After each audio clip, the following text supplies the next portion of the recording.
everybody. I am going to do my talk. It's going to be like a book report because I read the book Sway, The Irresistible Pull of Irrational Behavior, which Laudanne gave me to read. And when I first read it, I was like, thanks, jerk. But once I started reading it, it is amazing the things that you don't realize your brain does to you that totally messes you up. And the guys gave, it's two brothers who wrote it, they gave tons of examples, and there's a lot of good ones, but there was this one example they gave that is burned in my head. And I read this book before Christmas, and I still, whenever I start feeling myself getting stressed, I think about this story. So because like any person, when you hear a really horrible story, you instantly have to tell a million people because you'll feel better knowing they know the horrible story. So here we go. You're welcome. All right, KLM Flight 4805. This happened in 1977, so about half of you kids have no idea what's going on. Don't worry, I'm going to explain it. Some of you might actually know. So there was a captain, Captain Jacob Van Zetten from KLM's Airlines. He was like a really well-known captain. He taught safety procedures. He had been in flying for over 20 years. I mean, pretty much known as, we're going to be in a plane that might have issues, this was the guy you wanted. Knew all the regulations, all safety things. So he is on a flight that is going from Amsterdam to the Canary Islands. Very nice. He's going to land in the Canary Islands, get more gas, turn around, and then head back to Holland. Only problem is that there is a terrorist bomb that blows up in the Canary Islands airport in the flower shop. So it's not like a big deal, but it's still kind of a big deal. So they close it all down. They close the whole airport down. They radio all the planes that are out there heading in saying, you got to divert. You can't land until we figure out if there's more bombs. So everybody diverts, and he lands in this teeny little airport in the island of Tenerife, and with several other planes that have landed there. And so this airport at Tenerife, it's no JFK. I mean, it is like for your rich people who have the nice house there, and they come in their little jets and little planes. It's not meant for these big 747s. So they have a small single runway, and all these jets are parked alongside of it. So captain's parked, everything's fine, except he's starting to panic because he keeps looking at his watch. And the reason is mandatory rest period. Now, the Dutch government has very, very strict guidelines for all people in aircrafts about how long they can actually be flying or working in the aircraft. And he's getting close to his deadline of when he has to leave. Now, there are big no-nos on breaking these rules. You can't say, oh, I'm just going to fly for an extra 30 minutes, or, oh, it's okay, there's no one else who can substitute me. No, they don't allow that. You're could lose your job if you do this. So the big problem is one thing that they do is, like I said, all the crew has to be replaced when that time has come. Now, here's the issue. He has very little time before this time comes. He calculates it, and it's about 6:30 p.m. is he has to be in the plane off the island flying for him to make his stops and get back to Holland and not break any rules. So here's what's the big deal for him. First off, he has hundreds of passengers on board. So that means they all have to be stranded, and they'll have to find hotel rooms for him. It's this teeny little island. There's no hotel rooms. So people are basically just going to be sleeping out on the runway. So it's awful. So the airline would also have to, like I said, find them space. They don't have any. Now, there's no crew on the island, which means they would have to wait until another plane flies in with a crew. And we're talking a day, 2 days delay, which will then have an effect on all the other KLM flights. So rational sound pilot starting to panic a little bit because of all these big deals. So the first thing he decides to do, he's going to keep all of his passengers on the plane. He's not going to let them get off, because the minute they get clearance to go, he's ready to go. The only problem is, first off, again, small tropical island, and these air traffic controllers are not panicked or rushed or anything. They're just like, oh, we got more planes than normal, it's going to be fine. Also, there's a soccer game coming up, and they all want to listen to it on the radio. So they are like, well, if anything, we'll just tell all these planes to stay here overnight, and we won't mess about getting them off the island. Third, fog is coming in. So another problem for this poor captain, because no one cares on air traffic control if he leaves that day. There's a soccer match, which, maybe not for us, but other countries, that's a big deal. And 3, this fog is coming in, so he might not even have a chance to go. So He's starting to panic. He's starting to sweat. He meets up with his crew, and they start figuring out things they can do. He calls KLM headquarters, and he's like, is there any way we can finagle and maybe let me fly longer? And they're like, no, absolutely not. So he's waiting. 20 minutes turns into an hour, and then to another hour, and his timeline of when he has to take off is like minutes away. So he decides, in a brilliance moment, he's going to refuel his plane in Tenerife. And then that way, when he gets to the Canary Islands, he'll swap his people and then still take off and make it in time. So he's quite happy with this idea. The refueling starts. Right when they start fueling him up, they get the okay that the Canary Island airport has cleared and you can leave and go there. But he's stuck. Once the fueling starts, you're there for 35 minutes until it finishes. So now he's chomping his fingers, he's getting really stressed out. He's like, damn, that was supposed to help us, but now we're stuck, and here comes the fog. And it's rolling in, and he is stressed. He's like, damn it, we're not gonna make it. They're gonna shut down the airport. We're basically screwed. So he's getting more upset, more stress, and again, the golden pilot, the guy who is supposed to be the one person who trains to think rationally and calm, is not calm. So the minute they're told that their gas is in their cockpit, they're ready to go, he starts gunning the engine. And his co-pilot's like, what are you doing? We haven't even gotten the okay to do this. So he's like, fine.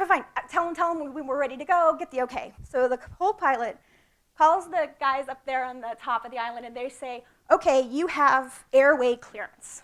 He's like, great. The thing is airway clearance does not mean you can take off. Airway clearance is approval of your flight plan, while takeoff clearance, which is what he wanted, is approval to take off from the airport. But the minute he hears clearance, he guns it. So again, this is kind of a really big deal, whole difference of things, and as a seasoned pilot, he knows this, but he's freaking out. He doesn't want all this stuff to go wrong. He just wants to get off this island. That's all he wants. That's all he's focused on. So he hits the gas. They're heading down that runway, and things are foggy. He can't see anything. And suddenly, through the fog, he sees probably the scariest thing he's ever seen in his entire life. Pan Am Flight 1736 is sitting on the runway. It's parked across the runway, and he is approaching it at takeoff speed. He has no time to stop, no time to swerve. He pulls back on the controls. He gets the nose up. He's actually dragging the tail along. There's sparks flying out. He manages to just get the nose up over this plane that's just sitting there on the runway, and it looks like he's made it. But his back fuselage hits the top of Pan Am Flight, and it's full of fuel, and it just blows up. Hurls the plane 500 yards down the runway. Everyone on Van Zenten's plane is killed, 229 passengers. On the Pan Am flight, there was 396 passengers, 61 survived. Okay, I'm just saying. So the aeronautical community is stunned. They have no idea how this happened. They are thinking maybe it was a terrorist. They do all this research, send experts down there. They look at the evidence. They get eyewitness exams. They scrutinize the cockpit records to pinpoint the cause. And this is what they came up with.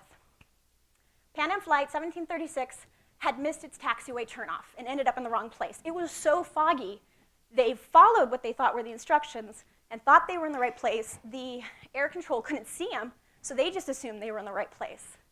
So the fog kept everybody from seeing everybody else until it was too late. And the tower was undermanned. Small tropical island. Controllers were distracted by day's events, all of those planes there that they're not used to, plus the soccer game on the radio.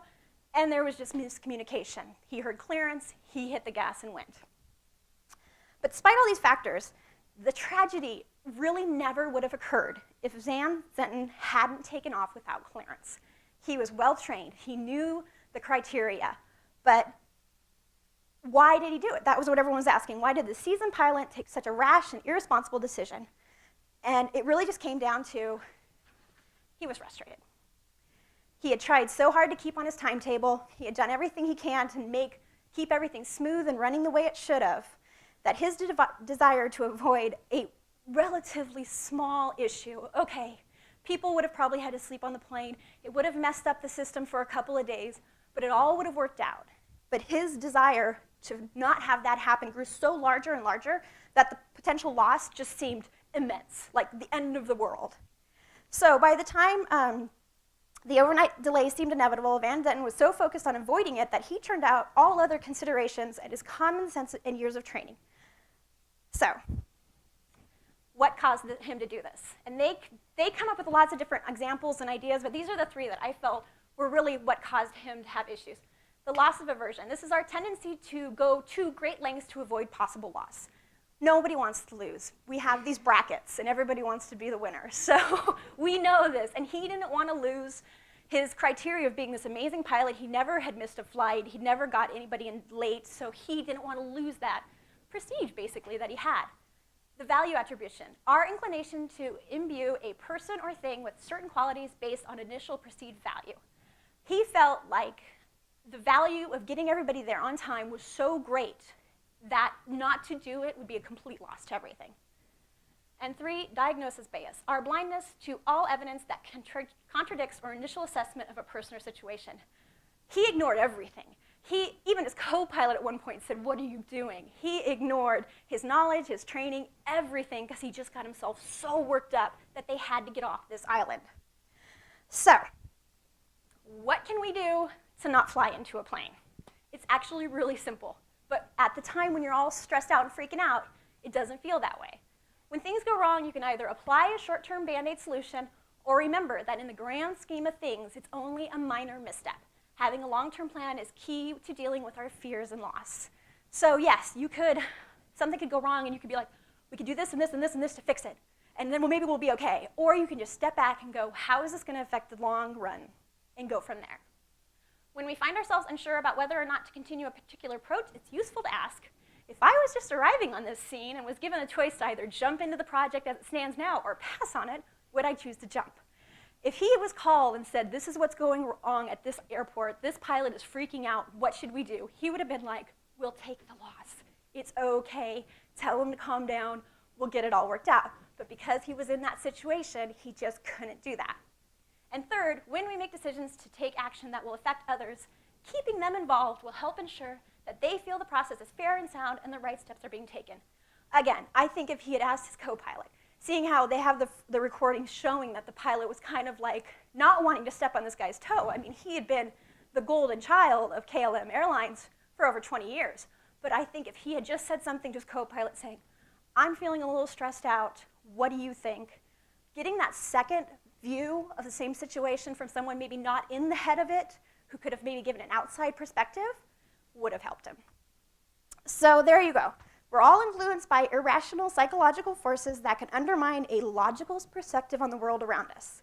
We're all swayed at times by factors that have nothing to do with logic or reason, and it can only be recognized and understood these sways that we hope to weaken their influence and curb their powers over us in our thinking and our lives. So there you go.